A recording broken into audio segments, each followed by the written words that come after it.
Satu-satunya yang ku andalkan, satu-satunya yang ku percaya, Engkau sumber kekuatan, sumber pengharapan, sumber kedamaian.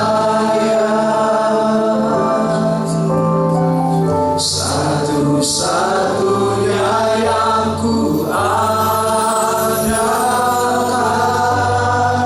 satu-satunya yang ku percaya,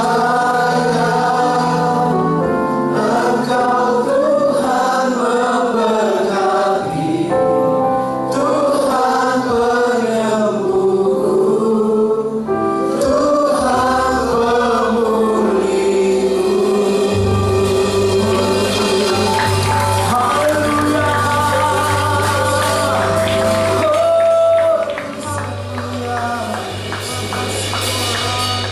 Terima kasih. Terima kasih Tuhan, kami Haleluya bersyukur. Tuhan. Terima kasih buat kehadiran-Mu yang begitu kuat di tengah-tengah kami. Kami mengucap syukur Tuhan, hadirat-Mu Tuhan kami rasakan, kasih-Mu kami rasakan. Tuhan kami merasakan, kami berdoa Tuhan menyembah memuji-Mu, biarlah naik ke hadapan-Mu ya Tuhan, menjadi dupa yang harum di hadapan-Mu. Kiranya Tuhan Kau menyembuhkan yang sakit saat ini ya Tuhan, Kau yang melepaskan yang terikat ya Tuhan, Kau yang Tuhan melegakan yang berbeban berat ya Tuhan. Terima kasih, kami tahu di dalam hadirat-Mu ada jawaban, di dalam hadirat-Mu kami menemukan kepuasan. Terima kasih Tuhan, malam hari ini kami buka hati pikiran kami untuk menerima firman-Mu. Kami percaya firman-Mu itu hidup, dan firman-Mu itu boleh bertumbuh dan berbuah lebat dalam hidup kami. Tuhan, urapi hamba-Mu, mulut bibir lidah hamba-Mu, segala persiapan yang hamba-Mu lakukan sia-sia tanpa pengurapan-Mu ya Tuhan. Tuhan, biarlah berikan hati kami seorang murid, telinga seorang murid, biarlah kami menjadi pelaku-pelaku firman. Terima kasih Tuhan Yesus, terima kasih. Kami siap mendengarkan firman-Mu di dalam nama Yesus. Kami berdoa dan bersyukur, sama-sama katakan amin. Haleluya. Sebelum saudara duduk, boleh jabat tangan kanan kiri, bilang kamu keren banget malam hari ini ya, kayak yang lagi ngomong di depan. Thank you teman-teman musik, saya menikmati sekali kalian ya. Haleluya. Ada Dave Kos juga yang berdiri, ada Dave Kos.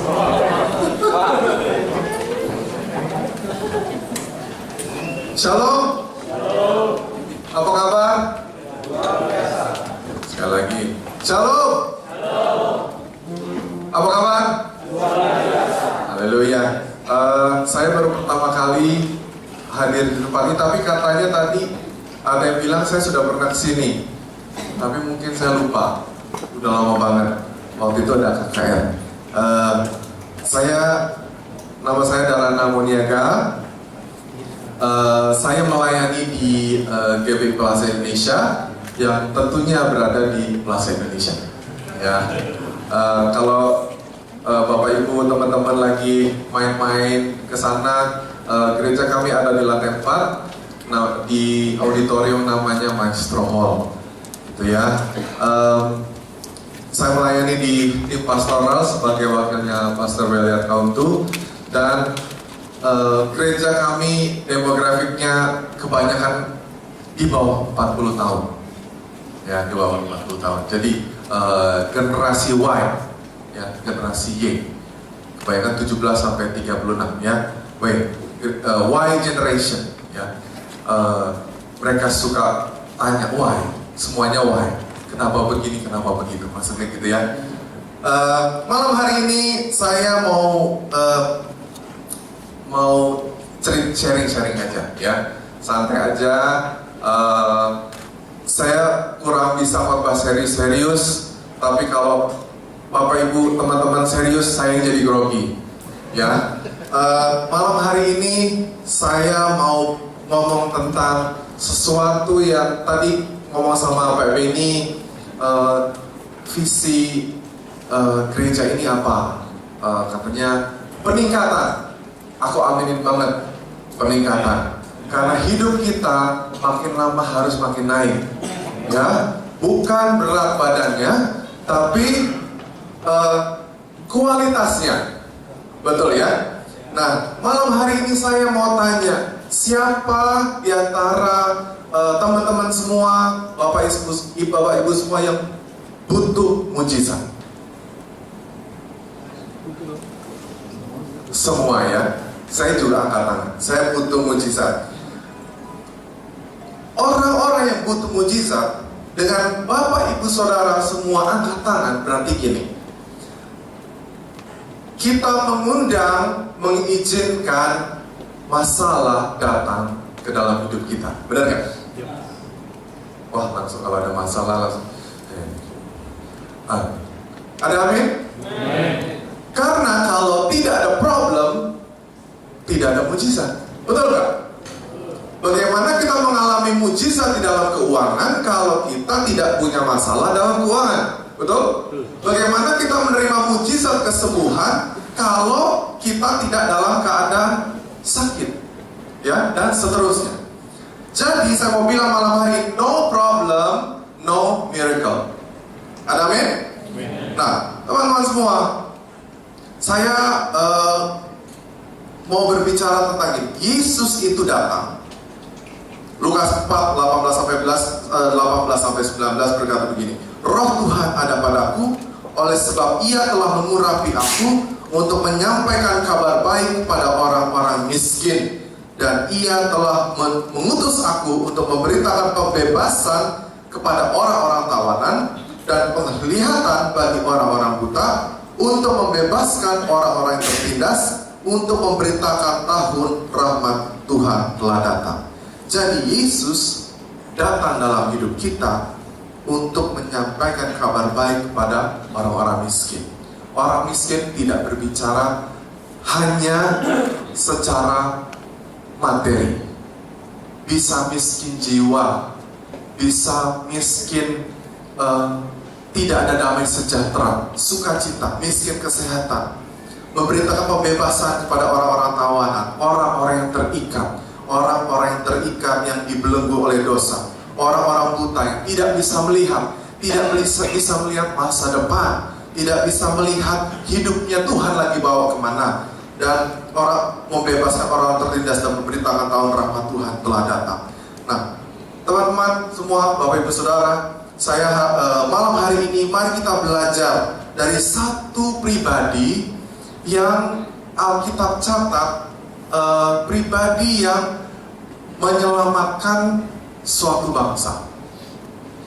Nah, saya baru kemarin ini membaca Alkitab tentang Yusuf. Mari kita buka Kejadian 39.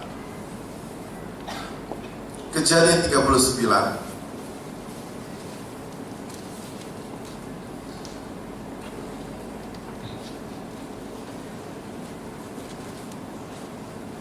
Ayat 7 dan ayat 9. Kita mau belajar sama-sama malam hari ini dari suatu pribadi yang namanya Yusuf. 37, Kejadian 37 ayat 7 dan 9. Ayat 7 kita baca sama-sama. 2, 3. Tampak kita sedang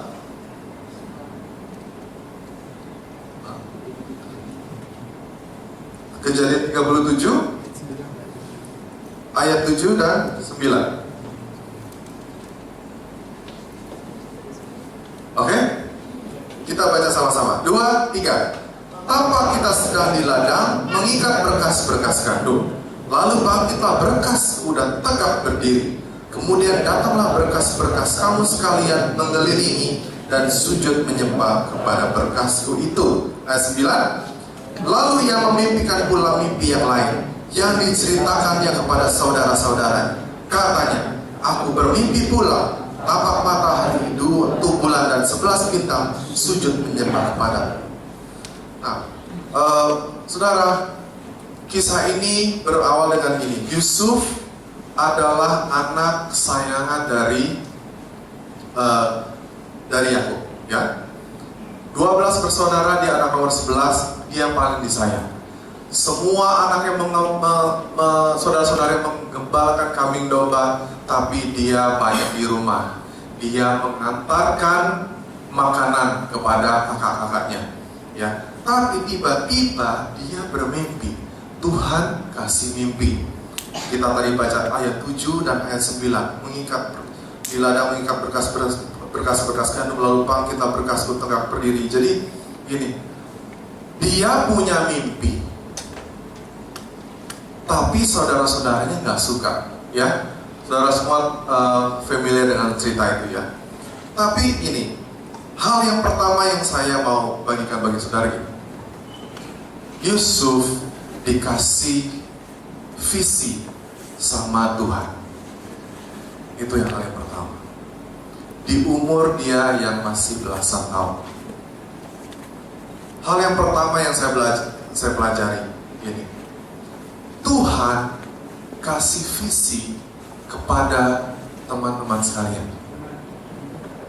Setiap pribadi unik, tidak punya visi yang sama antara pribadi satu dengan pribadi yang lain. Karena Tuhan punya rencana khusus bagi saudara-saudara sekalian. Jadi fungsi kita tidak sama. Tugas kita mencari tahu apa visi Tuhan, panggilan Tuhan atas hidup kita. Ya. Kadang-kadang gini, kita hidup sekolah, habis itu ngambil jurusan apa juga nggak tanya Tuhan, ya. Ngambil aja, oh teman-teman ngambil ekonomi, ya mari kita mau ngambil ekonomi, ya. Teman-teman lagi ngambil IT, mari kita masuk sama-sama ke bidang IT. Karena itulah yang terjadi dengan diri saya, ya. Waktu saya SMA, saya nggak doa sama Tuhan. Saya sekolah selesai SMA, saya pilih aja jurusan akuntansi, oke? Jurusan akuntansi. Padahal ternyata beberapa tahun kemudian, ternyata saya kurang suka akuntansi, gitu. Karena teman-teman saya banyak yang masuk akuntansi, gitu ya. Nah, teman-teman semua, berdoa buat visi dan panggilan kita masing-masing. Karena Tuhan punya rencana khusus. Nah, selanjutnya gini. Visi Tuhan tidak pernah kecil. Jadi kalau teman-teman semua, saudara semua diberi visi Tuhan, harus pertama kali gini, gak mungkin, ya.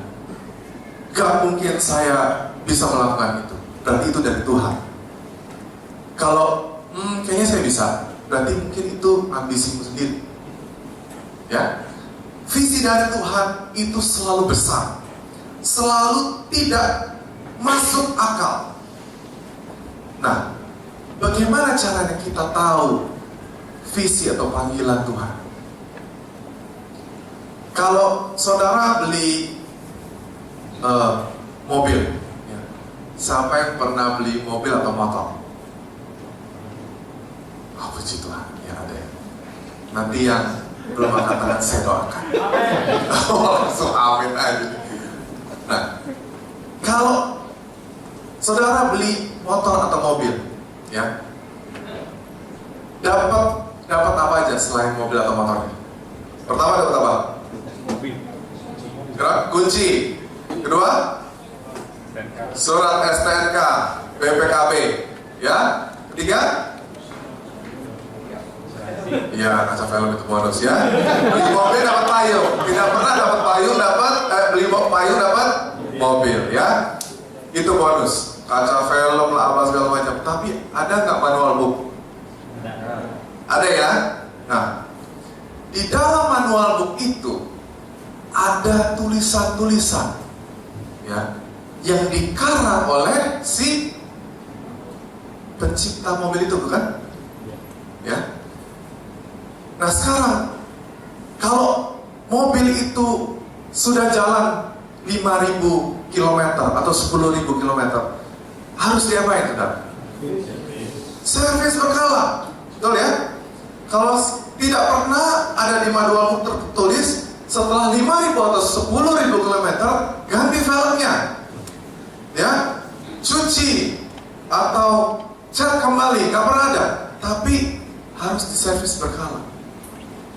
Semua tertulis di dalam manual book. Begitupun hidup kita, teman-teman. Semua rencana Tuhan atas hidup kita sudah tertulis di dalam Alkitab. Buku ini, Alkitab ini, adalah buku satu-satunya, buku yang paling tua di dunia yang pengarangnya masih hidup. Amin.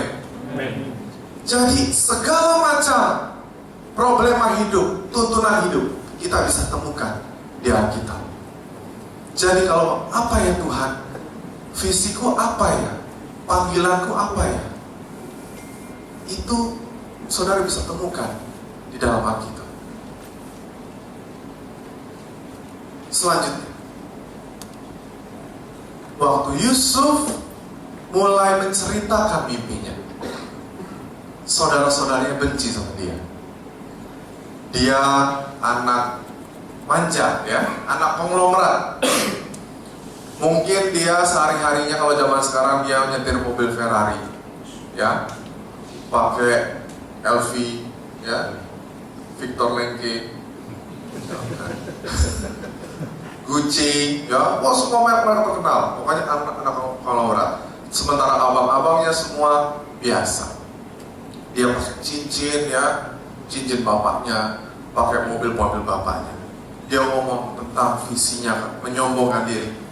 Waktu visinya dia ngomongin, selanjutnya yang terjadi adalah gini. Dia dimasukkan ke sumur.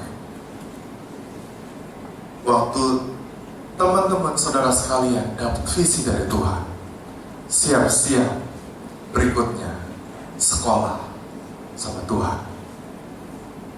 Masuk sumur. Tuhan, katanya aku jadi ini, katanya aku bakal jadi ini, katanya Tuhan janji saya jadi direktur, saya jadi menteri, saya jadi presiden, saya jadi owner suatu perusahaan. Tapi kok begini keadaan saya, Tuhan? Kok kenapa begini? Langsung masuk sumur. Setelah Yusuf masuk sumur, dia dijual sama saudara-saudaranya ke pedagang budak. Pedagang budak. Saudara bisa bayangkan ya, seorang anak rumahan, anak manja, kesayangan papa mamanya, yang tidak biasa bekerja kasar, dijual sebagai budak. Biasa dia ketemu orang baik-baik, sekarang lingkungannya adalah orang-orang yang dari perampok, pembunuh, ya, mungkin ada yang pemobat. Lingkungannya sangat berbeda. Tuhan izinkan Yusuf itu dijual sebagai budak. Kejadian 39 ayat 1. Adapun Yusuf telah dibawa ke Mesir, dan Potifar, seorang Mesir pegawai istana Firaun, kepala pengawal raja, membeli dia dari tangan orang Ismail yang telah membawa dia ke situ. Jadi dia dibawa oleh seorang Ismail, dijual sebagai budak. Hal yang berikutnya kita belajar, yang paling bisa menyakiti kita, yang bisa menyakiti kita adalah orang yang paling dekat dengan kita. Yang paling berpotensi besar menyakiti hidup kita adalah orang yang dekat dengan kita. Yusuf dibeli, dia kerja di rumah Potifar. Lucunya gini saudara, waktu dia kerja, dia menjadi orang kesayangan. Saudara bisa bayangin ya, kalau dia sebagai anak yang manja, dikasih ke dunia yang jahat, harusnya dia jadi apa saudara? Jadi jahat ya. Kalau dia bergaul sama pembunuh, dia menjadi paling enggak ya mirip-mirip lah, menjadi perampok yang mungkin jadi perampok. Tapi lucunya, kalau Yusuf, dia malah disukai waktu dia beli jadi budak di rumah tuannya, dia disukai. Nah, hal yang pertama, kenalilah visi dan panggilanmu dalam hidup, karena Tuhan punya sesuatu yang khusus bagi kita semua. Yang kedua, Yusuf disertai Tuhan dimanapun ia berada. Kejadian 39 ayat 2-4 ngomong begini, tetapi Tuhan menyertai Yusuf sehingga ia menjadi seorang yang selalu berhasil dalam pekerjaannya. Maka tinggallah ia di rumah tuannya, orang Mesir itu, setelah dilihat oleh tuannya bahwa Yusuf disertai Tuhan dan bahwa Tuhan membuat berhasil segala sesuatu yang dikerjakannya. Maka Yusuf mendapat kasih tuannya dan ia boleh melayani dia. Kepada Yusuf diberikannya kuasa atas rumahnya dan segala miliknya diserahkannya kepada kuasa Yusuf. Yang kedua, menjadi hal yang penting adalah pastikan dirimu disertai Tuhan. Karena orang yang disertai Tuhan hidupnya berbeda. Orang yang disertai Tuhan punya favor, punya perkenanan Tuhan. Kuncinya adalah Tuhan menyertai Yusuf. Bagaimana kita bisa mendapatkan perkenanan Tuhan? Hidup sesuai dengan firman Tuhan, hidup sesuai dengan hukum-hukumnya Tuhan. Ya. Bapak Ibu semua, waktu saya mulai pelayanan, saya mulai pelayanan dengan pelayanan musik, ya. Pelayanan musik di gereja, jadi pemain keyboard gitu. Tapi setelah beberapa tahun, Tuhan mulai panggil ke pelayanan untuk jiwa-jiwa, pelayanan untuk di bidang pastoral care. Saya benar-benar tidak mengerti pelayanan ini, tapi Tuhan bawa ke situ. Yang saya tahu cuman saya baca firman aja. Membangun suatu ministry yang saya belum kenal sungguh bukan hal yang mudah. Tapi saudara, yang saya tahu bahwa ada hukum-hukum yang Tuhan itu gini, kalau kita mau berhasil dalam keuangan, taatilah hukum-hukum keuangan. Kalau kita mau berhasil di dalam keluarga, taatilah hukum-hukum keluarga.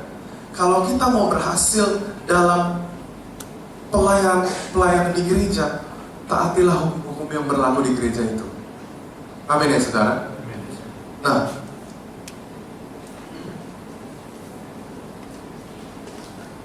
waktu saya memulai pelayanan itu, saya tidak mengerti dari pelayanan musik ke pelayanan pastoral care. Waktu itu saya cuman sama istri berdoa dan Tuhan, saya memulai dari kelompok sel. Waktu itu saya memulai kelompok sel itu hanya 4 orang. Selama beberapa lama, paling mentok 8 orang. Ya. Terus berdoa buat jiwa-jiwa. Setelah itu saudara, setelah 6 bulan, Tuhan tambahkan terus 10, 12, 15, 20, 25, 30, 35. Saudara, itu jiwa-jiwa datang. Padahal saya cuma doain aja. Saudara, saya percaya apa yang saudara pegang pasti dibuat berhasil. Asal saudara tidak pakai ini, tapi pakai lutut. Dimanapun saudara berada, saya melayani di gereja, tapi juga saya bekerja di perusahaan production company yang bikin program-program TV, advertising, iklan, dan kalau teman-teman bisa lihat di YouTube ada Gojek, ada Samsung, itu salah satunya bikinan kantor tempat saya bekerja. Nah, saudara, saya dibawa Tuhan ke luar untuk Tuhan expand lagi. Tuhan expand lagi. Kalau saudara setia di dalam perkara-perkara yang kecil, Tuhan akan tambahkan lagi. Tuhan akan tambahkan lagi. Tuhan akan tambahkan lagi. Intinya saudara dan saya disertai Tuhan. Yang ketiga, Yusuf. Pertama, Yusuf punya dikasih visi sama Tuhan, diproses. Kedua, Yusuf disertai Tuhan. Yang ketiga, Yusuf punya integritas.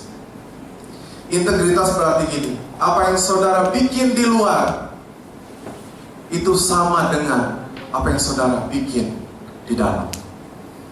Apa yang saudara katakan di depan orang banyak, itu yang saudara lakukan waktu saudara sendirian. Integritas adalah mempertahankan nilai-nilai kebenaran, even tidak ada orang yang melihatnya. Integritas berbicara tentang kekudusan. Integritas berbicara tentang kebenaran dan kejujuran.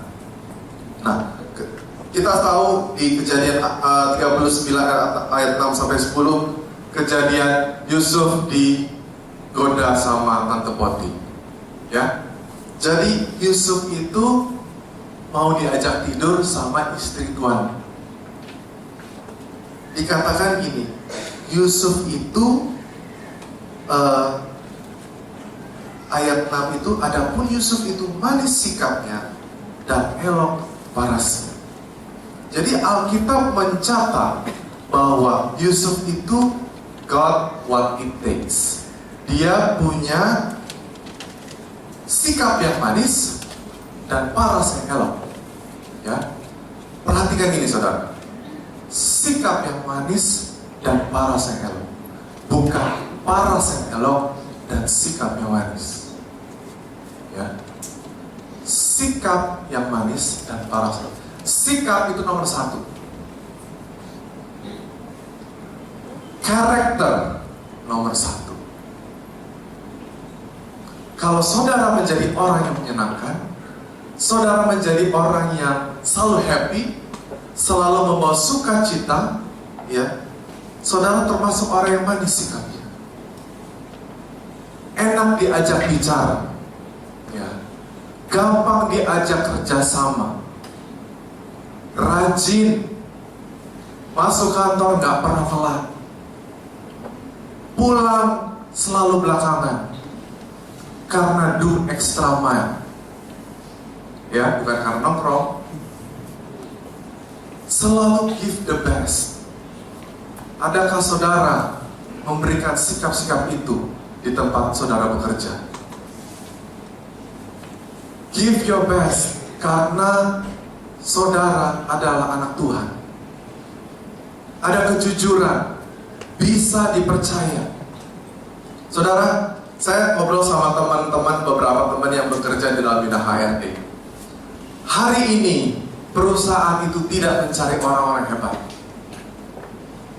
orang-orang yang skillful, yang IP-nya wah, yang keren-keren, gelarnya sederet, ya, 2 baris, ya, terus punya rekor yang hebat-hebat. Enggak. Hari ini perusahaan-perusahaan mencari apa? Orang yang rajin, orang yang setia, orang yang dapat dipercaya, orang yang tangkas. Adakah itu berhubungan dengan kehebatan pendidikan seseorang? Gak ada. Itu semua berhubungan dengan karakter. Di tempat pekerjaan saya, orang-orang yang terus dipakai, untuk proyek-proyek adalah orang yang enak diajak kerjasama, dan orang yang bayarnya selalu tepat waktu. Ya, ada meme di Instagram saya waktu itu lihat bagaimana cara membuat orang itu menghilang. Bingung ya saudara ya? Tapi meme itu ngomongin gimana cara buat orang itu menghilang. Pinjamin dia 10 juta, pasti dia hilang. Pasti dia lupakan utangnya, nggak akan bayar lagi itu maksudnya. Ya, oke, saudara. Yusuf punya sikap yang manis dan parasnya elok. Dia dipercayai kekuasaan di rumah tuannya. Ya, tapi ini di balik setiap kesuksesan ada cobaan. Kita dites integritas. Cobaan itu tidak datang kepada orang yang malas. Cobaan itu tidak datang kepada orang yang tidak punya prestasi. Ya, kita melihat bahwa orang-orang yang diwawancara itu orang-orang yang memecahkan rekor, ya, orang-orang yang menang, orang-orang yang berhasil, orang-orang yang ngetop, orang-orang yang punya prestasi. Ya, kalau nggak punya prestasi, nggak akan ada. Gimana sih caranya? Lu bisa gak ada prestasi gitu? Nggak ada kan? Ya kan? Gimana sih caranya hidupnya biasa-biasa aja gitu? Biasa-biasa aja gitu, nggak pernah bisa begini begitu. Gimana sih? Gak ada yang mau nanya kan? Soalnya, gimana sih bisa sukses? Gimana sih bisa jadi punya income segitu banyak? Gimana sih caranya untuk bikin ini? Kemarin lu kreatif banget, bisa bikin begini, bisa bikin begitu. Gimana sih caranya saya pekerjaan kayaknya ribet banget, tapi kok lu bisa ngerjainnya kan cepat banget. Selalu hal-hal yang seperti itu. Di balik kesuksesan selalu ada cobaan. Integritas kita diuji saat seperti itu. Yusuf diuji waktu dia sedang sukses. Tapi Yusuf karena mempertahankan integritasnya, dia harus masuk penjara karena difitnah. Saudara, mungkin saudara bilang gini, Tuhan, aku udah berdoa, aku sudah ke gereja, aku sudah lakukan ini, aku lakukan itu, aku sudah puasa, aku sudah mempertahankan kebenaran, di kantor aku gak korupsi, aku udah begini begitu. Kok saya begini-begini aja? Kok saya malah dimusuhin? Kok saya malah dibilang fanatik? Kenapa saya dibilang kok begini begitu gak bisa kerja sama? Semua teman menjauhi saya. Saudara, kalau saudara merasa begitu, saudara ada temannya namanya Yusuf. Masih mending saudara kalau dia itu langsung dipenjara. Seakan-akan karirnya sudah sukses ya. Dia kira visi yang dulu itu, wah, gandum yang tegak berdiri semua sujud menyembah, bulan bintang dan matahari, bulan dan bintang sujud menyembah. Ini sudah terjadi di rumah Potifar. Ternyata rencana Tuhan belum selesai. Kalau saudara masih rasanya masih di penjara, berarti belum selesai Tuhan dengan hidup.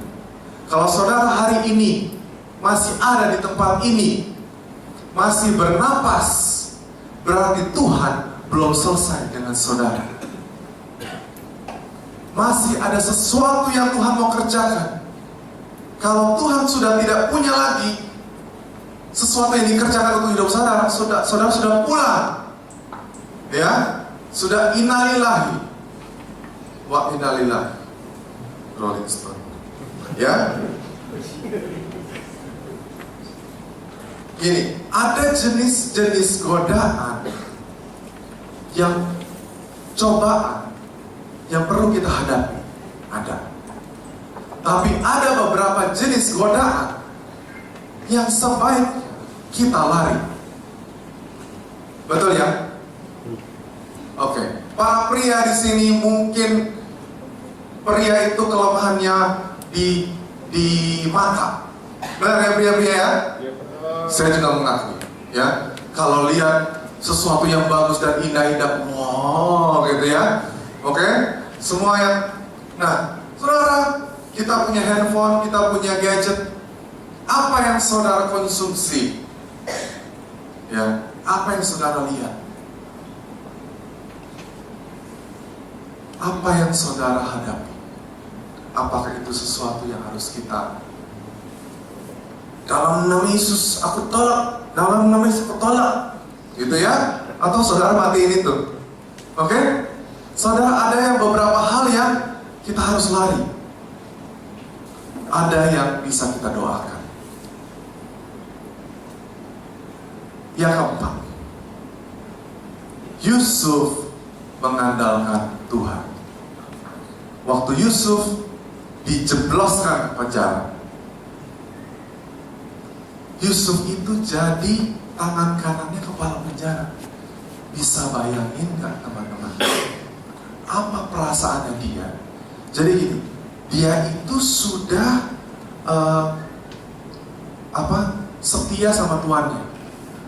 Dia itu dituduh, ya, dia dituduh, dijebloskan penjara. Apa rasanya, saudara? Gak terima ya, betul ya? Gak terima, kesel, mungkin marah, mungkin dia mungkin kecewa sama Tuhan. Saya udah begini, saya malah di penjara. Mempertahankan kebenaran, saya di sini. Tapi saudara lihat, ini kelebihan dari pribadi Yusuf. Di dalam penjara, dia masih bisa berikan yang terbaik. Bisa dia perform, tetap perform. Dia menjadi tangan kanannya kepala penjara. Jadi yang ngurus semua tahanan-tahanan itu Yusuf. Padahal Yusuf itu nabi juga. Jadi tahanan ngurusin tahanan. Lucu ya? Kenapa? Dia disertai Tuhan. Jadi kalau saudara harus istilahnya dalam tanda kutip turun ke level yang lebih rendah karena saudara mempertahankan suatu kebenaran, saudara masih bisa jadi yang terbaik. Jadilah yang terbaik di setiap musim dalam hidup. Kalau saudara sekarang diserahkan suatu pekerjaan, lakukan yang terbaik. Naik promosi, lakukan yang terbaik. Naik promosi lagi, tetap lakukan yang terbaik. Difitnah, demosi, mau tetap lakukan yang terbaik? Tetap lakukan yang terbaik. Karena Tuhanmu adalah atasanmu. Dia menaruh otoritas di atas saudara, tetapi yang menentukan nasibmu dan nasibku adalah Tuhan. Tidak ada yang bisa menggantikan otoritas itu. Yusuf tetap memberikan yang terbaik meskipun dia di dalam penjara. Meskipun keadaan tidak enak, dia bisa mengontrol dirinya sendiri. Dia bisa tetap, gua harus jadi yang terbaik. Be the best that you can be. Di setiap season dalam hidup, jadilah yang terbaik. Saudara, Yusuf itu diproses 13 tahun. 13 tahun. 13 tahun itu SD 6 tahun plus SMP. Kalau zaman saya masih SD, SMP, SMA ya. Kalau sekarang kelas 9, 10, 11, 12.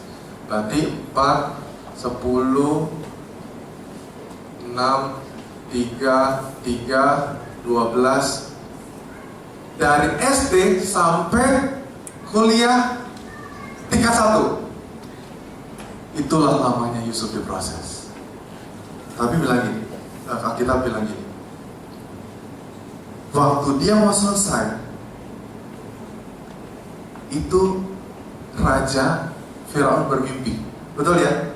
Yang 7 sapi kurus, mau makan sapi gemuk, tapi sapinya tetap kurus gitu ya. Nah, di kisah itu. Tapi gini, yang keempat, Yusuf mengandalkan Tuhan. Kejadian 40 ayat 8 ngomong gini, jawab mereka kepadanya, kami bermimpi tetapi tidak ada orang yang dapat mengartikannya. Lalu kata Yusuf kepada mereka, bukankah Allah yang menerangkan arti mimpi? Ceritakanlah kiranya mimpimu itu kepadaku. Jadi gini, waktu Firaun mimpi, sebelum itu, waktu ada juru minuman sama juru roti mimpi, ya, dia kasih tahu artinya.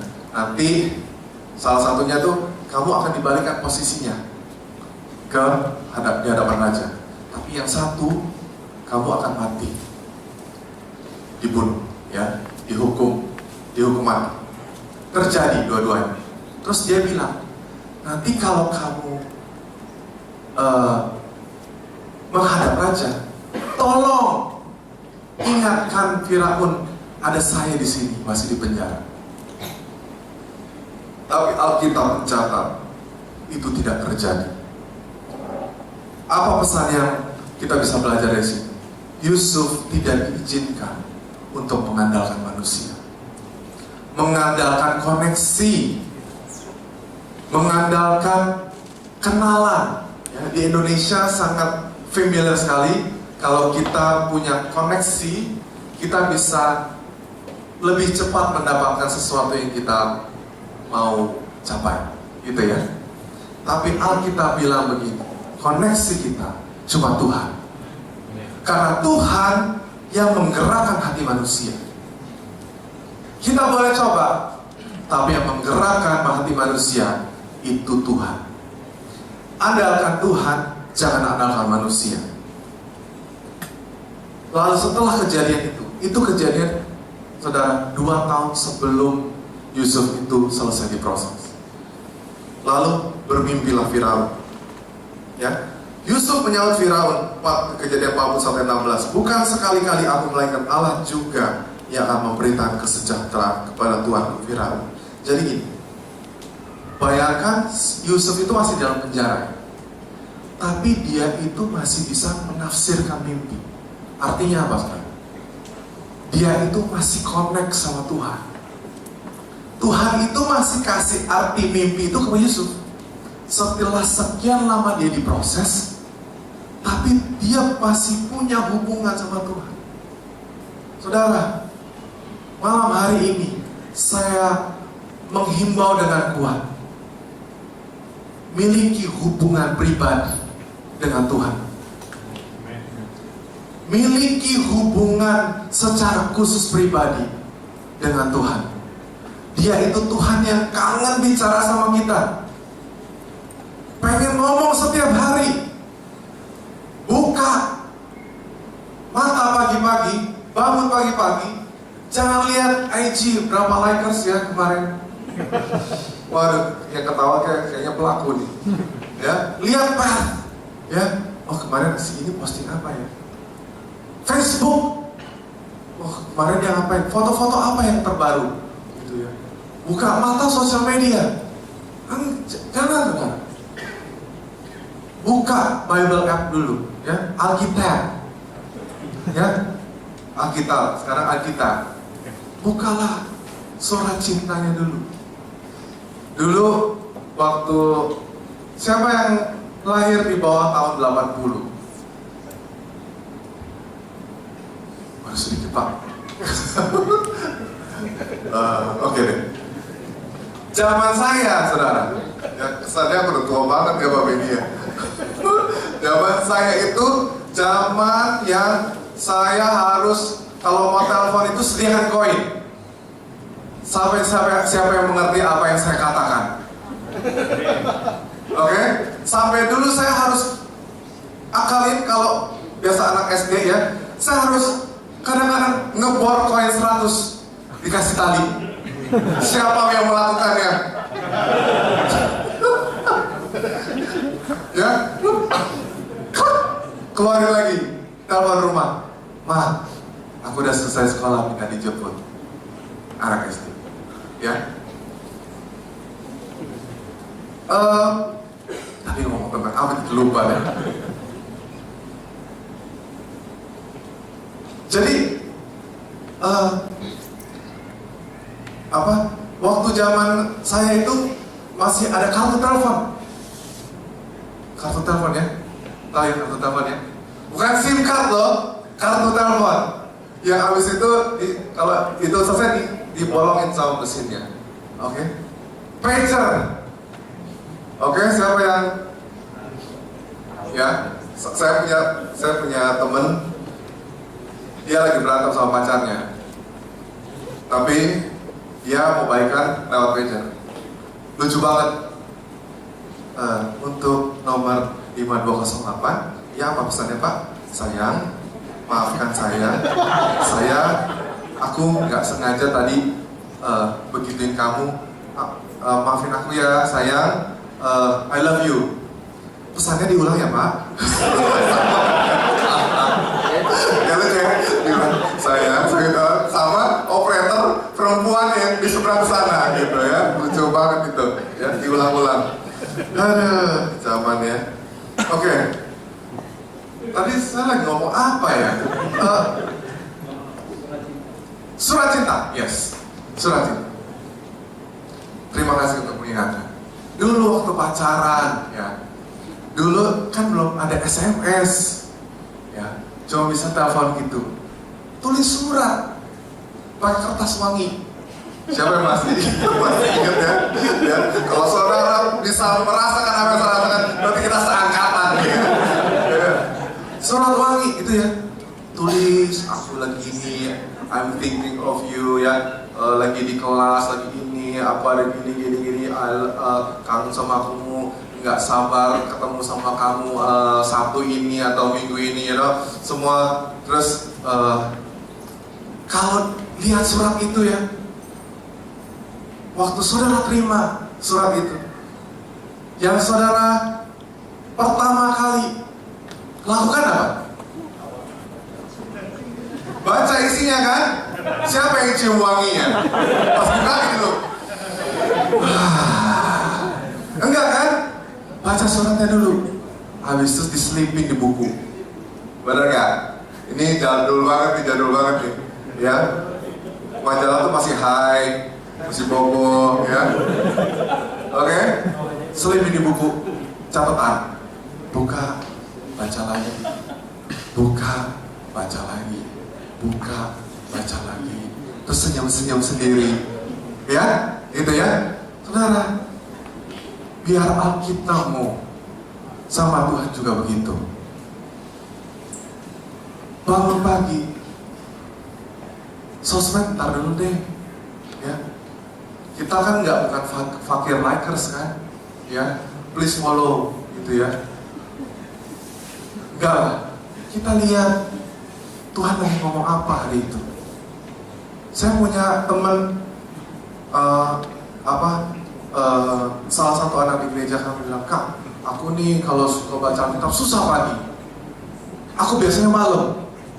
Saudara, jangan malam kalau bisa. Malam itu udah sisa. Ya, waktu mau tidur udah sisa waktu. Berikan sama Tuhan yang terbaik.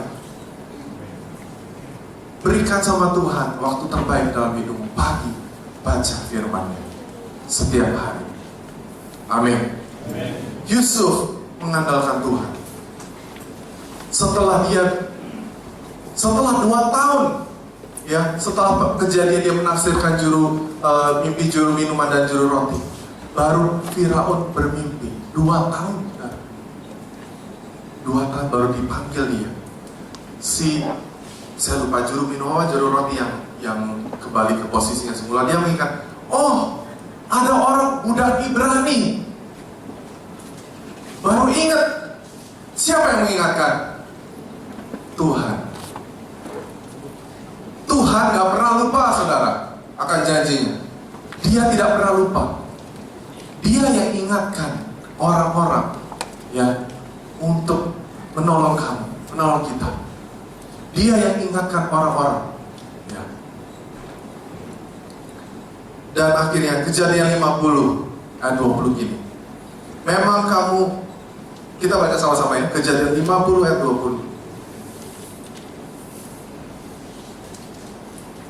Memang kamu telah mereka-rekakan yang jahat terhadap aku, tetapi Allah telah mereka-rekakannya untuk kebaikan, dengan maksud melakukan seperti yang terjadi sekarang ini, yakni memelihara hidup suatu bangsa yang besar.